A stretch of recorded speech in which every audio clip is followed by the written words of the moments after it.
ओम नमः शिवाय। श्री शिव महापुराण विद्वेश्वर संहिता अध्याय 18 बंध अने मोक्ष।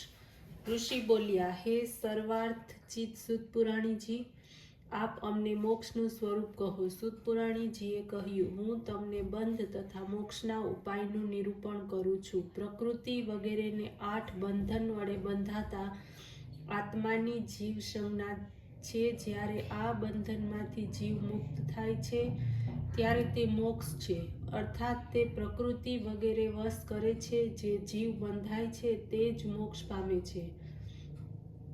પ્રકૃતિ, બુદ્ધિ, અહંકાર અને પંચ તત્ર માત્ર આ 8ને પ્રકૃતિ કહેવામાં આવે છે। આ શરીર તેનાથી બન્યું છે। દેહ વડે કર્મ ઉત્પન્ન થાય છે। આ જ રીતે જન્મ કર્મનું ચક્ર ચાલ્યા કરે છે। સ્થૂલ, સૂક્ષ્મ અને કારણ આ 3 પ્રકારના શરીર છે। વ્યાપારવત સ્થૂળ દેહ છે, તે ઇન્દ્રિયોનો ભોગ્ય પદાર્થો આપે છે। કારણ જીવના કર્મો પ્રમાણે આત્માને ભોગ આપે છે। પાપ તથા પુણ્યના બંધનથી આત્મા બંધાય છે અને 3 પ્રકારના શરીરથી તે વારંવાર ભ્રમણ કરે છે। આ ચક્ર ભ્રમણને દૂર કરવા મનુષ્ય ચક્રકર્તાનું પૂજન કરવું, શિવ પ્રકૃતિને વશ કરીને રહે છે તેથી જ શ્રેષ્ઠ છે। તે શિવ જ સર્વજ્ઞ, પરિપૂર્ણ તથા નિસ્પૃહ છે। તે પોતાના સર્વજ્ઞતાઓ વડે તૃપ્ત થતા અનાદિ જ્ઞાન સ્વરૂપે છે। આ મહેશની શક્તિ અનંત છે। તેમના માનસરૂપ 6 ગુણ સ્વરૂપ ઐશ્વર્યને વેદ જાણે છે। આ કારણથી શિવના જ પ્રસાદ વડે પ્રકૃતિ વગેરે વશ થાય છે। પ્રતિમા, લિંગમાં અથવા ભક્તજનના શિવની ભાવના લાવી પૂજા કરવી જોઈએ।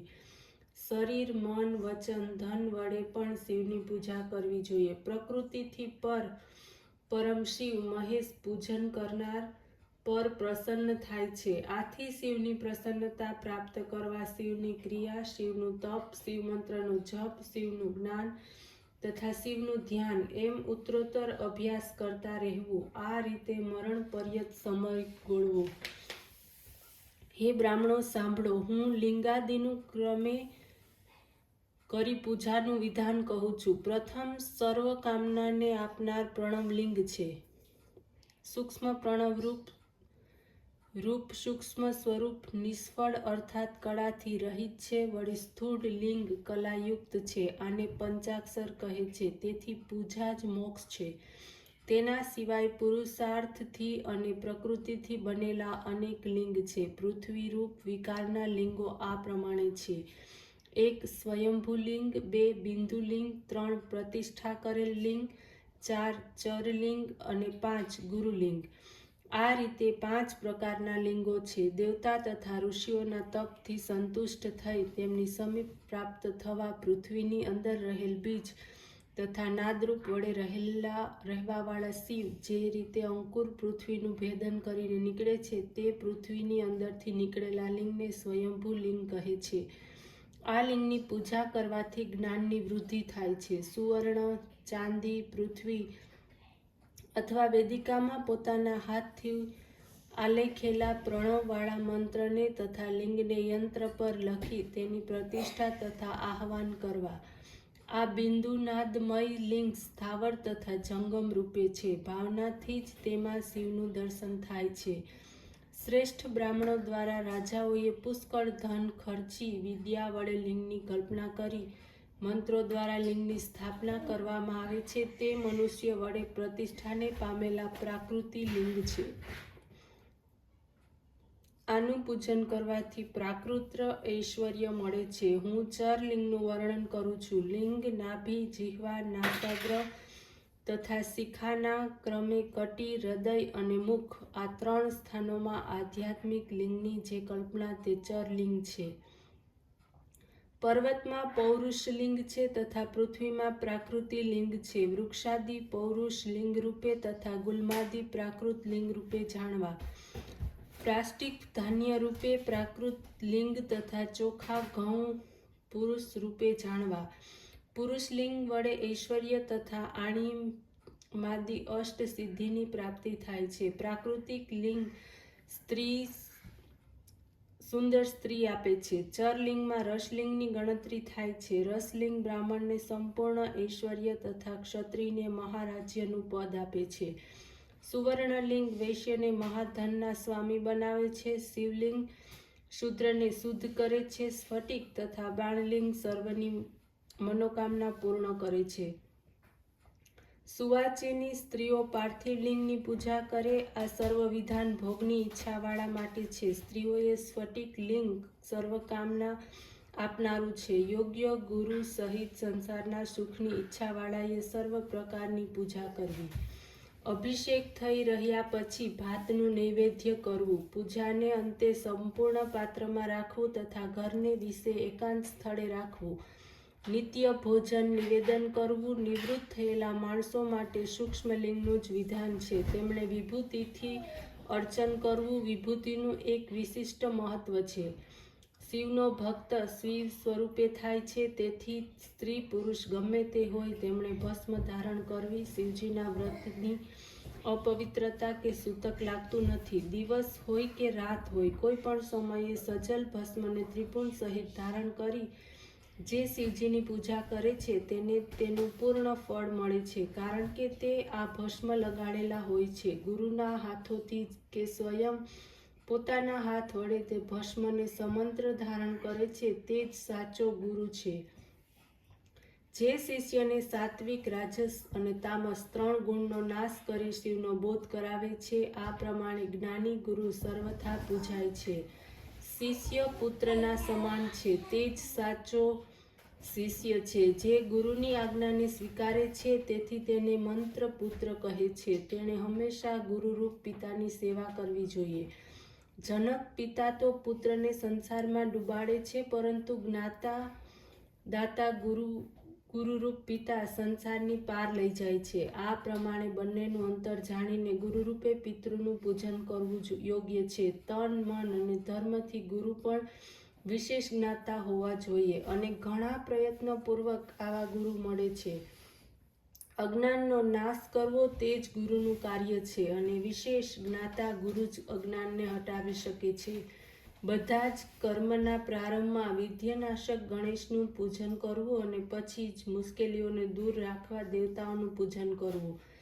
દૈહિક, વૈદિક અને ભૌતિક આ 3 પ્રકારના દોષો, પાપો દેવતાઓના પૂજનથી શાંત થાય છે. આચાર્ય જે પ્રમાણે કહે તે પ્રમાણે વિષ્ણુ વગેરેનું પૂજન કરે. જે જપ, હવન વગેરેના વિધાનથી સંપન્ન હોય તેણે દાન વગેરે નિયમનું પાલન કરવું પડે છે. પ્રતિમાનું દાન પણ કરવામાં આવે છે. સુવર્ણ પ્રતિમાનું દાન દક્ષિણા સહિત કરવામાં આવે છે.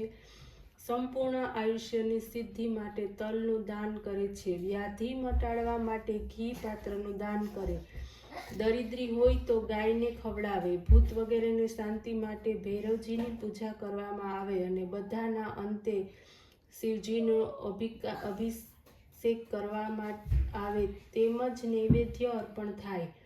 બ્રાહ્મણ ભોજન થાય છે. આ પ્રમાણેનો શાંતિ યજ્ઞ પ્રત્યેક વર્ષે ફાલ્ગુન માસમાં કરવામાં ઘણા દોષોને શાંતિ થાય છે, પરંતુ આવું વિધિ સહિત દક્ષિણા સાથે યજ્ઞ વગેરે કર્મ ધર્મના અભાવને લીધે કરવામાં અસમર્થ હોય તો સ્નાન કરી કંઈક દાન આપવું અને 108 મંત્ર દ્વારા સૂર્ય નમસ્કાર કરવા, 10,000 લક્ષ અથવા કરોડ નમસ્કાર કરવા. આ પ્રકારના નમસ્કાર રૂપ યજ્ઞથી સંપૂર્ણ દેવતા પ્રસન્ન થાય છે. શિવ ભગવાનને આ પ્રમાણે કહેવામાં આવે છે કે હે શિવજી, આપ સગુણ અને પ્રકાશમય છો.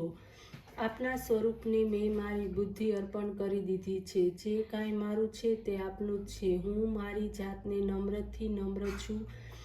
હે પ્રભુ, આપ મહાન છો. આપના કારણે મારું સ્વરૂપ શૂન્ય છે. હું આપનો દાસ છું. આ પ્રમાણે પ્રાર્થના કરી નમસ્કાર પૂર્વક આત્મયજ્ઞની કલ્પના કરવી. શિવ ધર્મમાં પ્રદક્ષિણા સર્વશ્રેષ્ઠ છે. ક્રિયાની યુક્ત જપરૂપ પ્રણવ જ પ્રદક્ષિણા છે. જન્મ અને મરણ માયાચક્ર છે અને તેને જ શિવજીનું બલિપીઠ કહે છે. બલિપીઠનો પ્રારંભ કરીને પ્રદક્ષિણાના ક્રમથી નમસ્કાર દ્વારા આત્મસમર્પણ કરવામાં આવે, એટલે કે જન્મ અને મરણ બંનેને શિવની માયામાં અર્પણ કરે. તેથી આત્મા જન્મ મરણથી મુક્ત થાય છે. જ્યાં સુધી શરીર ક્રિયાને આધીન છે ત્યાં સુધી વૃદ્ધ થવાથી એ જીવ કહેવાય છે. સ્થૂલ, સૂક્ષ્મ અને કારણ આ ત્રણેય શરીરને વશમાં કરનારને મુક્ત કહેવામાં આવે છે. શિવ જ આ માયાચક્રના પ્રણેતા છે. શિવજી જ પરમ કારણ છે. શિવજીની માયા દ્વારા અર્પિત દ્વંદ્વનું શિવજી જ નિવારણ કરી શકે. જ્યારે આપણે શિવ દ્વારા કલ્પિત દ્વંદ્વને શિવમાં અર્પણ કરી દઈએ છીએ ત્યારે તેનું નિવારણ કરનાર શિવજી નિશ્ચિતપણે તેનું નિવારણ કરી દે છે. હે બ્રાહ્મણો, પ્રદક્ષિણા અને નમસ્કાર શિવજીને અત્યંત પ્રિય છે. જે પરમાત્મા શિવની ષોડશોપચારથી પૂજા, નમસ્કાર, પ્રદક્ષિણા કરે છે તે મહાન ફળને પ્રાપ્ત કરનાર થાય છે. પૃથ્વીમાં એવું કોઈ પાપ નથી જે પ્રદક્ષિણાથી નાશ ન પામતું હોય. જેવી રીતે શુદ્ધ અન્ન આરોગીને જીવ હિંસાથી રહિત બની એકાગ્રચિત્તથી શિવજીની ભક્તિ કરે અને મૌન રહી શિવ રહસ્યનું યથાશક્ય પાલન કરવામાં આવે, પરંતુ શિવ ભક્તોમાં અવશ્યપણે શિવ મહાત્મ્યને પ્રકાશિત કરવામાં આવે. શિવ મંત્રના રહસ્યને શિવજી જ જાણે છે, અન્ય નહીં. શિવ ભક્ત નિત્ય શિવલિંગનો આશ્રય કરે. હે બ્રાહ્મણો, જે મનુષ્ય આ અધ્યાયને વાંચશે અથવા સાંભળશે તે શિવજીની કૃપાથી જ્ઞાનતાને પ્રાપ્ત કરનાર થશે. ઓમ નમઃ શિવાય.